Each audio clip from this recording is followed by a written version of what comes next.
Let's talk about Back to the Future. This is one of my all-time favorite movies. It came out when I was 14 years old, and I probably saw it at least 14 times in the theater. I've said this in the past about Back to the Future, and I'm going to say it again because it's worth repeating. Back to the Future came out in 1985, and a teenage Marty traveled back 30 years to 1955. That would be like a teenager today traveling back to 1996. 1996. And when that kid did travel back to 1996, they would be witnessing a pop group from the UK about to take over the world named the Spice Girls.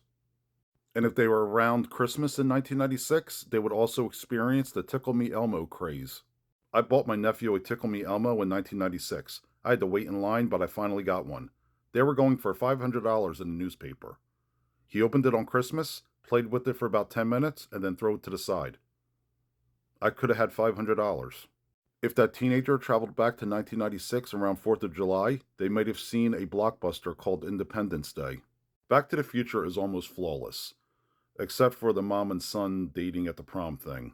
And they never explained how Marty and Doc became friends.